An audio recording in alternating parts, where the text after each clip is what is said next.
Perinatal Pelvic Health Service is there for pelvic health advice, knowledge and treatment during pregnancy and for up to a year after birth. This is known as the perinatal period. So if you are pregnant or just had a baby, this service can support you. Within the North East and North Cumbria, we are improving access to specialist teams, including midwives, physiotherapists and gynecologists who will work together to offer this service and give you more support with pelvic health problems during and after pregnancy. This will include a website with information about available support, resources to help you and a self-referral option.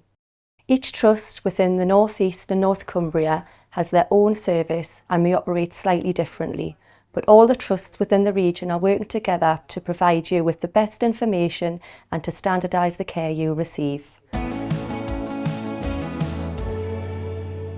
This service is for people who are pregnant or have had a baby in the last 12 months and are experiencing problems such as leaking wee when laughing or sneezing. This was often seen as normal after giving birth. However, leakage of wee, poo or wind is common, it is not normal. Issues related to poor pelvic health that you should look out for, such as leakage of wee or poo, prolapse, pelvic pain, pregnancy back and pelvic pain, bladder and bowel emptying issues, and problems with sex related to birth. During your midwife appointment, you will be asked about your current pelvic health. Your midwife may then direct you to some self-help advice, or if required, you will be referred directly to the Perinatal Pelvic Health Service to see a specialist pelvic health physiotherapist. You can also refer yourself to the service via the Trust's Perinatal Pelvic Health page, which you can access on the local Maternity and Neonatal Systems webpage.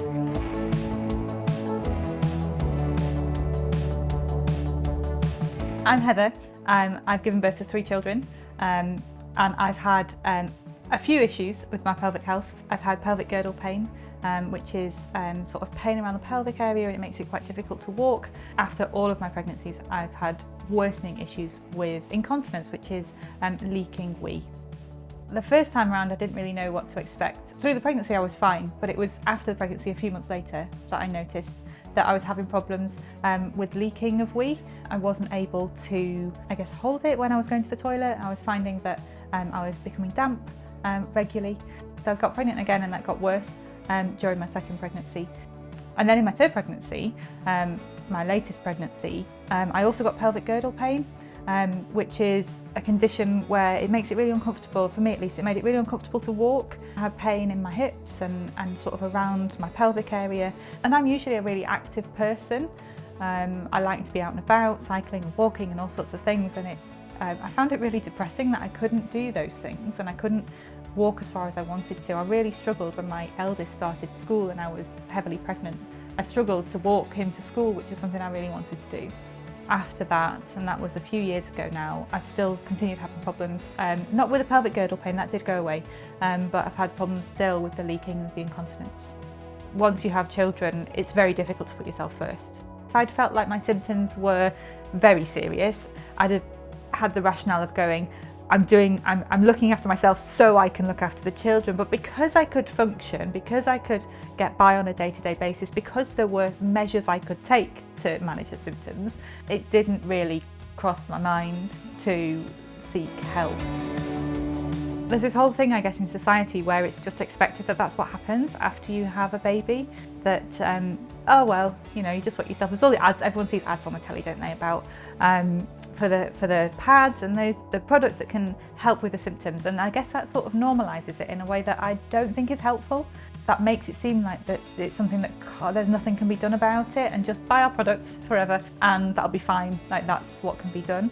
It's difficult, isn't it? Because on the one hand, we definitely, there's a, oh, it's just what happens after pregnancy, get on with it. And at the same time, the position I was in, going, it won't happen to me because X, Y, Z. And I do think we just need to be talking about it more. Women need to talk about it more, and to know that it's not actually anything to be embarrassed about. It happens to so many people at all stages of life, but particularly around and about pregnancy. But it's not something that you just have to put up with.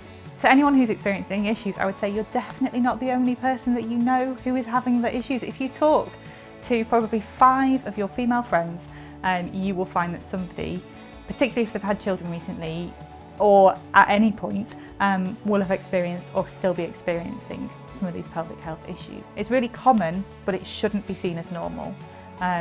You don't have to just live with it, and you can make a change. It is recognised that at least 1 in 4 people experience pelvic or back pain during pregnancy. Up to 1 in 2 people will experience symptoms of pelvic health problems. We understand that these symptoms can affect your daily life and can sometimes be difficult to talk about, but we are here to offer support and help. You don't have to put up with this. Many others have improved their symptoms and got back to doing what they really enjoy. Having good pelvic health is important to allow you to enjoy your life and normal activities during and after pregnancy. For additional support, please visit northernlms.org or speak to your midwife, GP or health visitor. You can also visit Know Your Flows.